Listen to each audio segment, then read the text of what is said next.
West বেঙ্গলে যত অঙ্গনওয়াড়ি কর্মী এবং অঙ্গনওয়াড়ি সহায়িকা রয়েছে তাদের স্থায়ীকরণ এবং বেতন বৃদ্ধি নিয়ে বেরিয়ে এসছে কিন্তু বিশাল বড় একটা আপডেট। তো সম্পূর্ণ কিছু থাকছে আজকের এই ভিডিওতে। তো ভিডিওটা কিন্তু আপনারা একদমই স্কিপ করবেন না। কারা কারা কোন ডিস্ট্রিক্ট থেকে এই ভিডিওটা দেখছেন এবং আপনি কোন পদে কর্মরত রয়েছেন সেটা কিন্তু অবশ্যই নিচে কমেন্ট বক্সে কমেন্ট করে দেবেন। সাথে সাথে আপনারা ভিডিওটাকে প্রচুর পরিমাণে শেয়ার করে দেবেন, কারণ যারা অঙ্গনওয়াড়িতে চাকরি করছে বা অঙ্গনওয়াড়িতে স্থায়ীকরণের জন্য বা তাদের বেতন বৃদ্ধির জন্য লড়াই করেছে তাদের কাছে যেন পৌঁছে যায় এই কথাটা। তো অবশ্যই প্রচুর পরিমাণে শেয়ার করে দেবেন। সাথে সাথে আমাদের এই ভিডিওটাকে লাইক করে আমাদের এই চ্যানেলটাকে সাবস্ক্রাইব করে রাখবেন, কারণ আমরা কিন্তু পশ্চিমবঙ্গে অঙ্গনওয়াড়ি সম্বন্ধে যত ধরনের আপডেট হয়ে থাকে সমস্ত আপডেট সবার আগে দিয়ে থাকি। সাথে সাথে পরীক্ষার নোটিশও কিন্তু আমরা দিয়ে থাকি। অঙ্গনওয়াড়ি কর্মী, আশাকর্মী, অঙ্গনওয়াড়ি সহায়িকা এবং সুপারভাইজার পদে যে কোনো চাকরির খবর কিন্তু আমরা সবার আগে দিয়ে থাকি। তার জন্য আপনাদের কী করতে হবে, আমাদের যে টেলিগ্রাম চ্যানেল রয়েছে সেই টেলিগ্রাম চ্যানেলে যুক্ত হয়ে যাবে। টেলিগ্রাম চ্যানেলের লিঙ্ক আপনারা ডিসক্রিপশনে পাবেন, সেখানে কিন্তু প্রত্যেক নিয়ত আমরা এই ধরনের আপডেট দিয়ে থাকি। তো চলুন বেশি কথা না বেরিয়ে দেখে নেওয়া হচ্ছে আজকের এই নিউজটা।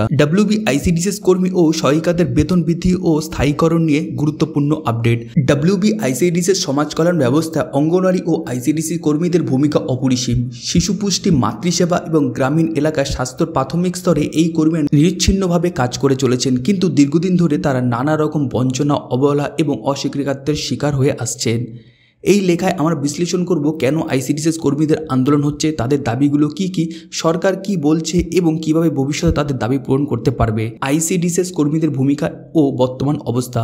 পশ্চিমবঙ্গের গ্রাম অঞ্চলে শিশু ও মায়েদের পুষ্টি, স্বাস্থ্য পরীক্ষার প্রাথমিক পর্যায়ে টিকাকরণ, ওয়ার্কশপ ইত্যাদি নানা গুরুত্বপূর্ণ দায়িত্ব পালন করে ICDCS কর্মী ও সহায়িকারা। তারা রাজ্য সরকারের অধীন অস্থায়ী ভিত্তিতে নিযুক্ত হলেও তাদের কাজের গুরুত্ব কোনোভাবেই অস্বীকার করা যায় না। তবে দীর্ঘদিন ধরেই তারা দাবি করে আসছেন যে তারা স্থায়ী কর্মচারী হিসাবে স্বীকৃতি পাচ্ছেন না, বেতন অতি কম যা পরিবারের খরচ চালাতে যথেষ্ট নয়, রিটায়ারমেন্ট বেনিফিট নেই বা অপ্রতুল্য, অনেক সময় নতুন নিয়োগও বন্ধ থাকে বছরের পর বছর। WBICDCS মূল দাবিসমূহ। ICDCS কর্মীরা বারবার তাদের দাবির বিষয়ে আন্দোলন, বিক্ষোভ ও ডেপুটেশন জমা দিয়েছেন। তাদের মধ্যে প্রধান কিছু দাবিগুলো হলো স্থায়ীকরণ। ICDCS কর্মীদের চাকরি অনেক বছর ধরে চললেও তারা এখনও অস্থায়ী, যা নিরাপত্তাহীনতার পরিবেশ তৈরি করে। বেতন কাঠামো সংশোধন। অঙ্গনওয়াড়ি কর্মীদের মাসিক সম্মান মাত্র 4,500 থেকে 6,000 টাকা, যা বর্তমান বাজারে একেবারে অপ্রতুল্য। তাদের দাবি অত্যন্ত 25,000 মাসিক বেতন ধার্য করা হোক। রিটায়ারমেন্ট অনারিয়াম চালু করা। বর্তমানে 65 বছর পর্যন্ত কাজ করার পর একটি নির্দিষ্ট পরিমাণ অর্থ দেওয়া হয়, কিন্তু অনেকেই শারীরিক কারণে 65 বছরের আগেই চাকরি ছাড়তে বাধ্য হন। এতে তারা সেই অর্থ থেকে বঞ্চিত হন। পেনশন বা মাসিক ভাতা চালু করা। সরকারি কর্মচারীদের মতো তাদেরও জন্য রিটায়ারমেন্টের পর অত্যন্ত মাসিক ভাতা চালু করার দাবি উঠেছে। ভাতা বৃদ্ধি সংক্রান্ত স্বচ্ছতা। সম্প্রতি সাম্মানিক ভাতা কিছুটা বাড়ানো হলেও অভিযোগ রয়েছে পরে তা আবারও কেটে নেওয়া রয়েছে, যেমন 1,000 টাকা বাড়িয়ে পরে 600 বা 400 কেটে নেওয়া হয়েছে। মাঠে আন্দোলন ও সাম্প্রতিক ঘটনা। সম্প্রতি পশ্চিম মেদিনীপুরের গড়বেতা 3 নম্বর ব্লকে ICDCS কর্মীদের একটি স্মারকলিপি প্রদান কর্মসূচি হয়। সেখানে উপস্থিত ছিলেন রাজ্যের উপভোক্তা দপ্তরের প্রতিমন্ত্রী শ্রীকান্ত মহেতা। কর্মীরা সরাসরি মন্ত্রীর সামনে নিজেদের দাবি তুলে ধরেন।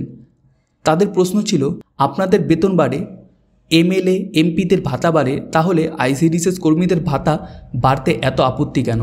এই প্রশ্নের প্রতিমন্ত্রী আশ্বস্ত করে বলেন যে তিনি বিষয়টি উপর মহলে তুলে ধরবেন। এই থেকেই স্পষ্ট সরকার বিষয়টি আমলে নিতে শুরু করেছে। সমস্যার গভীরতা। দুঃখজনক হলেও সত্য, বহু ICDCS কর্মী 65 বছরের আগেই বাধ্য হয়ে অবসর নিচ্ছেন, কিন্তু তারা তাদের আবেদনের জন্য কোনো রকম আর্থিক পুরস্কার পাচ্ছে না। এই পরিস্থিতিতে একজন কর্মী 30 থেকে 35 বছরের পরিশ্রমের মূল্য একেবারেই অপ্রতুল্য। তাছাড়া সিভিক আশাকর্মীদের ভাতা বৃদ্ধি হলেও অঙ্গনওয়াড়ি কর্মীদের ক্ষেত্রে উল্টো কমিয়ে নেওয়া হয়েছে অভিযোগ উঠেছে। রাজনৈতিক প্রেক্ষাপট ও আশার আলো। পশ্চিমবঙ্গে পরবর্তী বিধানসভা নির্বাচন খুব দেরি নয়। এর ফলে রাজ্য সরকারের সামনে রয়েছে সংবেদনশীল বিষয়গুলি সমাধানের জন্য গুরুত্বপূর্ণ সময়। যদি ICDCS কর্মীরা সঠিকভাবে ও শান্তিপূর্ণভাবে তাদের দাবি সংগঠিত করেন, তাহলে তা সরকারি সিদ্ধান্তে প্রভাব ফেলতে পারে। রাজ্যের শীর্ষ নেতৃত্ব, বিশেষ করে মুখ্যমন্ত্রীর হস্তক্ষেপ এই পরিস্থিতির গতি পরিবর্তন হতে পারে। ভবিষ্যতের দিশা। সরকার যদি পেনশন ভাতা স্কিম চালু করে তাহলে এটি হবে একটি বড় পদক্ষেপ। স্থায়ীকরণ নীতিমালা নির্ধারণ করলে কর্মীরা দীর্ঘমেয়াদী নিরাপত্তা পাবেন। বেতন কাঠামোর পূর্ণ সংস্করণ ছাড়া এই পেশায় নতুনরা আগ্রহী হবেন না। ICDCS কর্মী ও সহায়িকার নিঃসন্দেহে সমাজের এক অবিচ্ছেদ্য অংশ। তাদের প্রতি যত দ্রুত সম্ভব ন্যায় বিচার ও সম্মানজনক কর্মপরিবেশ নিশ্চিত করতে হবে। এই দাবিগুলো শুধু তাদের কর্মজীবনের উন্নয়ন নয়, বরং রাজ্যের শিশু ও মাতৃসেবার ভবিষ্যতের সঙ্গে অতপ্রভাতে জড়িয়ে রয়েছে। তাহলে বুঝতেই পারলেন এই যে দাবিগুলো রয়েছে, এই দাবিগুলো কিন্তু আপনাদের পূরণ হতে পারে যদি আপনারা এই সমস্ত কাজগুলো করেন, এবং আপনাদের যেই মাসিক ভাতা রয়েছে সেটাও কিন্তু বাড়তে পারে, সরাসরি আপনাদের যে পেনশন সেটাও কিন্তু হতে পারে, এবং 65 বছর আগে পর্যন্ত কিন্তু আপনাদের যেই 65 বছর হওয়ার পর যে টাকাটা পেতেন সেটা কিন্তু আপনার আগেও পেতে পারেন যদি আপনাদের এই সমস্ত দাবিগুলো মুখ্যমন্ত্রীর কাছে পৌঁছে যায়। তার জন্য আপনাদের কী করতে হবে?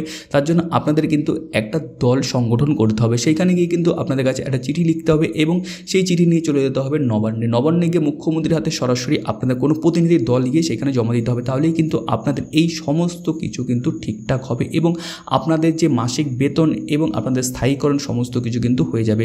তো আশা রাখছি ভিডিওটা আজকে আপনাদের জন্য খুব হেল্পফুল হবে। এইরকম ভিডিও যদি আমাদের এই চ্যানেলে দেখতে চান তো অবশ্যই নিচে কমেন্ট বক্সে কমেন্ট করুন, সাথে সাথে আমাদের এই চ্যানেলটিকে সাবস্ক্রাইব করে রাখুন। ওকে, খুব ভালো থাকবেন, সুস্থ থাকবেন। Thank you. দেখা হচ্ছে নতুন আরও একটা ভিডিওতে। জয় হিন্দ।